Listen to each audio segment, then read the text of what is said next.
John Ross Bowie, what has struck you most about playing Jimmy DiMeo for the first season of Speechless? Well, I think what's really interesting about Jimmy is how cool he is and how unflappable he is, and that was something I talked about really early on with Scott Silveri, our creator and showrunner,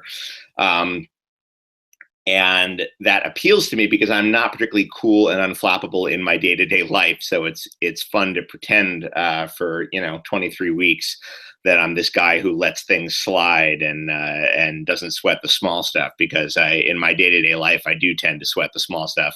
Jimmy's just got this incredible quiet strength that I really admire, and in a lot of ways he's like me in terms of his musical taste and his fondness for napping, but that coolness that Jimmy has is not me, and it's really fun to explore and try to find the part of myself that can do that. It's all in the writing. Jimmy is bulletproof. He just is not concerned with other people's opinions, and he's not concerned with petty worries, and I think that's really admirable and fun to play. Is there a moment or an episode from the first season that you think particularly typifies that nature of Jimmy? Well, there's a few, actually. There's a scene that's been talked about a lot really early on in the series, where I give my son Ray a speech about how the family is bulletproof. We're not normal. We're kind of superheroes in the sense that we just do not have to worry about small things and other people's opinions. And that was it was intense to film, because it was a speech that Scott's father had given to him. So there was a lot of responsibility I had in delivering that speech. People really responded to it, and I think it typifies the show really well. The other moment that comes to mind is this really fun moment in an episode where the family goes to a supermarket, and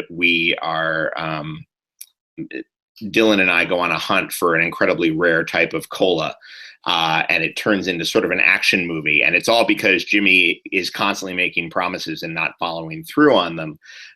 So he gets himself into this intense scavenger hunt with his daughter. That was incredibly fun to play, just because Kyla is a genius, and I really like doing scenes with her.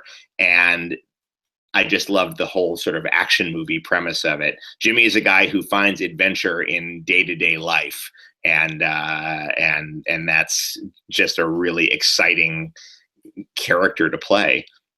And what's something that on set has been the most fun from the past year?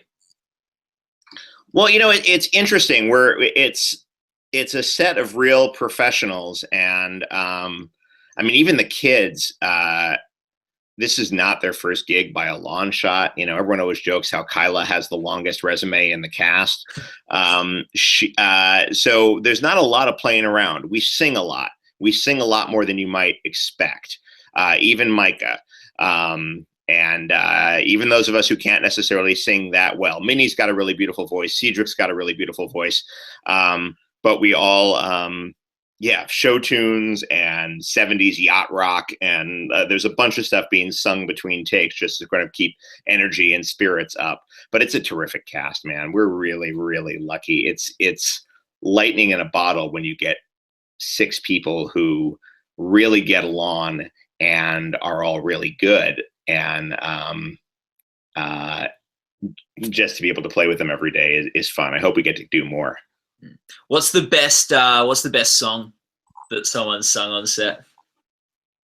Well, there's been a couple. Kyla surprises us endlessly she's got this musical taste that is far older than her 14 years. And she busted out a Smiths song a couple months ago. Deep cut too. It was There is a Light That Never Goes Out off Queen is Dead, which baffled us because there's no 14-year-old girl in the world who should know that song unless she's 14 in 1985. The other one that came out, Cedric and I did a bunch of did a bunch of songs from Jesus Christ Superstar on one episode where I had a guitar, and we did a sizable chunk of the opening song "Heaven on Their Minds." So it's all over the place. It's 80s alternative. It's a little Broadway. It's a very musical cast. Mm. One of the things that your show deals with is it's a picture of cerebral palsy and how that's addressed. What's something about that issue and that sort of condition that you have learnt from being on this show? Oh God. I mean, I wouldn't know where to start with how much I've taken in the past, 13 months. What has been interesting is finding out how much diversity there is within the cerebral palsy community. And I have met people who are nonverbal the way JJ is. Micah, as you probably know, can speak. He speaks kind of haltingly, but he does speak. There are people whose mobility is very limited, but they can talk. And that I met a girl who was able to walk down a flight of steps, but she is nonverbal or close to nonverbal just the other night. There is a ton of diversity. Cerebral palsy means a lot of things to a lot of different people. And it's been interesting to get to know people who work with CPF, the Cerebral Palsy Foundation, and to work with Eva Sweeney, who is one of our consultants, and she's the person who introduced us to the board that JJ uses to communicate. Zach Anner wrote a terrific book called "If at Birth You Don't Succeed," about his life with cerebral palsy. It's a huge, vast community, as are all disabilities. There's it's a spectrum, and it's interesting to see what they all have in common and what they don't have in common. But it's been very eye-opening. Here's one thing that I've noticed in myself. Whenever I go anywhere now, I look at the accessibility issues of the place I'm in. Yeah. Any museum, if I go to an old house, I'm immediately like, how would we get Micah in here? And that's something that never would have crossed my mind 14 months ago. So it's interesting to just sort of see how it's heightened my awareness. Mm. What backlot do you shoot on? We shoot on at the 20th Century Fox lot on the old How I Met Your Mother stage. Oh, nice. And how are accessibility issues there, Sean? Good question. We are the sound stage closest to the parking garage. Micah has a straight shot from he has a parking spot right next to the lot. The rest of us are in the parking garage. His is right next to the sound stage. And his trailer is right by the door, and the rest of ours are around a corner. So they do everything they can to just make sure it's a straight shot. His trailer has a huge ramp on it. And he has a makeup chair built into his space, so he doesn't have to go to the separate makeup trailer. They do, and he has one production assistant guy named AJ whose main job is to make sure that he gets in and he switches wheelchairs. He uses a mobile wheelchair that he can operate with his hands in his day-to-day life. And obviously JJ has that enormous contraption that has run over all of our feet at least once. So yeah, they do everything possible to make sure that he's comfortable and he can get where he's going in a timely fashion. You said that cerebral palsy means a lot of things to a lot of people. What are the challenges in presenting it in a comedy series? Do you hear me, John? Yeah, no, I hear you. I heard the question. Yeah.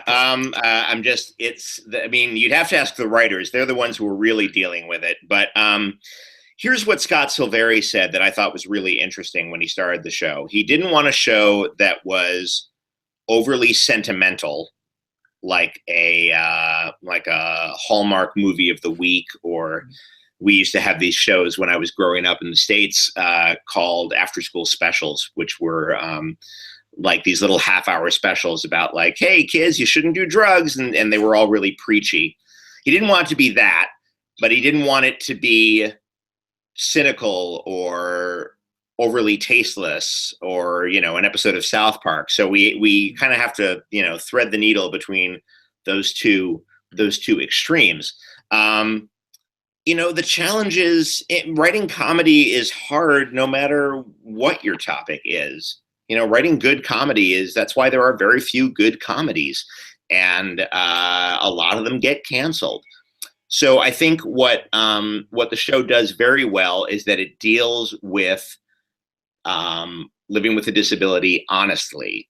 And if you deal with it honestly, you show all the hard parts. You show how difficult it can be to button your shirt, but you also show the sense of humor that a lot of families use to deal with it. And I think the writers do a really good job of just playing it really honestly and letting the humor come organically.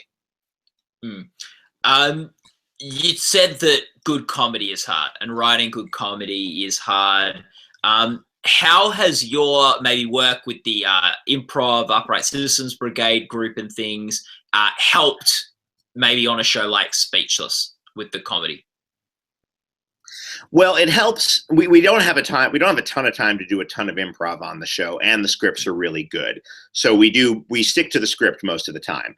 We do play around a little bit, particularly Cedric and I. Cedric has a pretty extensive improv background too. You know, we did 6 seasons of Reno 911.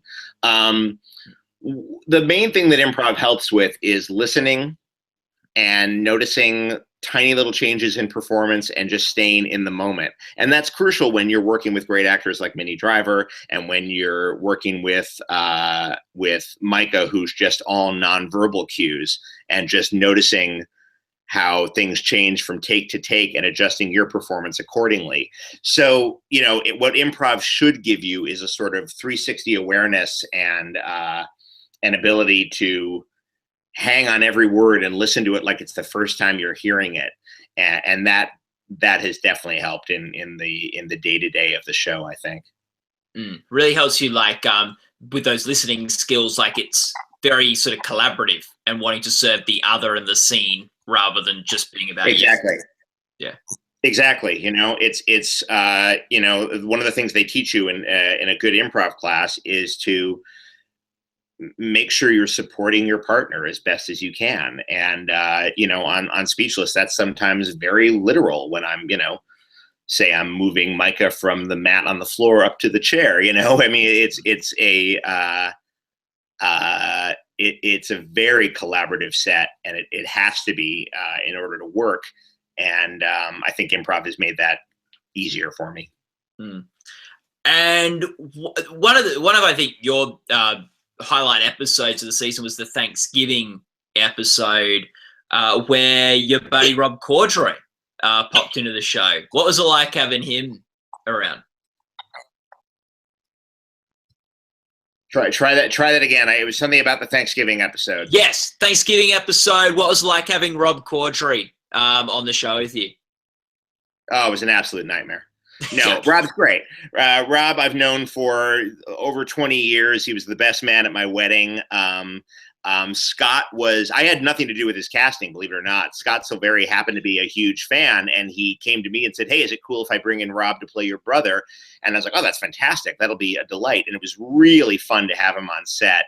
And we played a lot in that scene. The other thing about Rob, and I say this from a place of love, is that from his work on The Daily Show to Hot Tub Time Machine to Ballers, watching Rob play a tone-deaf douchebag is like watching Van Gogh paint a landscape, you know? I mean, he really, that is just playing to the guy's strengths. And again, from a place of love, I've said this to Rob's face, he's very good at that. And I really hope we get to see my brother again, because he made a meal of that part. Yeah. No, it's good. And yeah, it was back on The Late Show last night, a Daily Show reunion. That was fun. I heard, yeah, that's on my DVR. I haven't had a chance to watch it yet. Yeah, they had everybody. Had a whole Helms came on. I guess Samantha Bee was on. Yeah. Yeah, I can't wait to see that. Yeah. What is there any other dream, like people from your improv days or from some of your other work that you'd love to see on Speechless?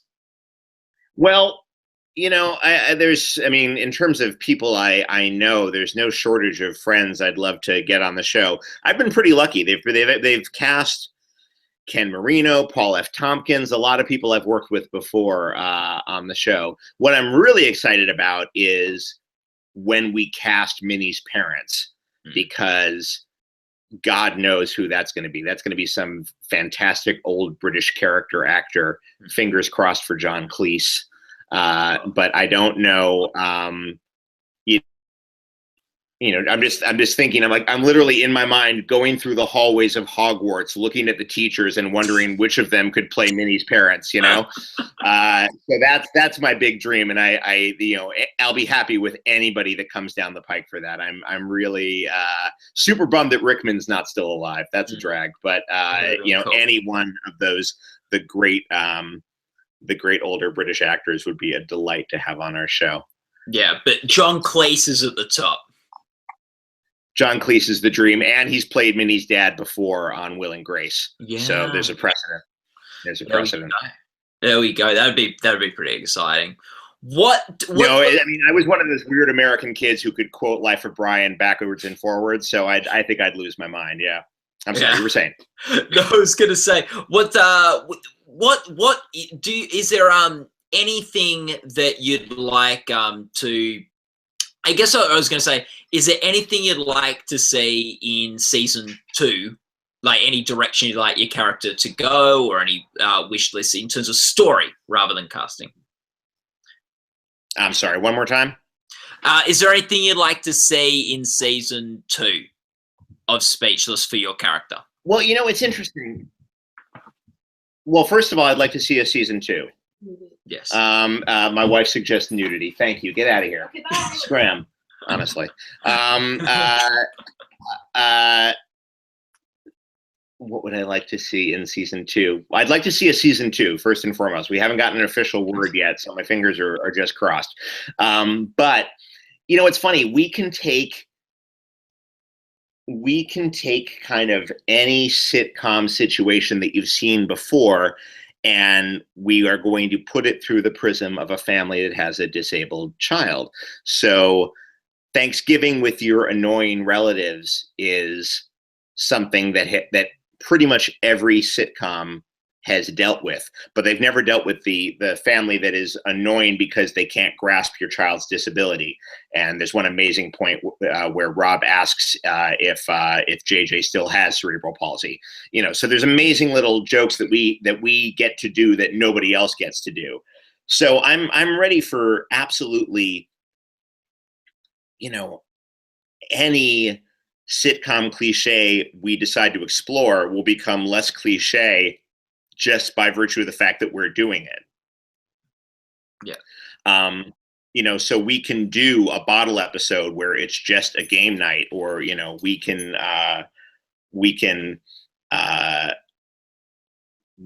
explore a family vacation in a way that other shows can't. The sky's the limit, really. When you consider they got 12 episodes out of 12 seasons out of 2.5 Men. We consider the opportunities that gives us in terms of the stories we can tell and how we tell them. Yeah, there's no limit. Yeah. Well, thanks so much for chatting with us today, John. Your dog's come into the room. That's nice. That's Sunny. Hi, that's Sunny. How are you? Sunny, say hello. No? Okay. Yeah, that's our terrier mix. Yeah. That's nice. Well, thanks for chatting to us, and all the best for Speechless, for fingers crossed for season 2, and also fingers crossed for the upcoming Emmy nominations that'll be in a bit over a month, and just all the best for you and for the series and other people from the show. Thank you so much, man. It was really nice talking to you. Yeah, lovely chatting with you too. Take care, man.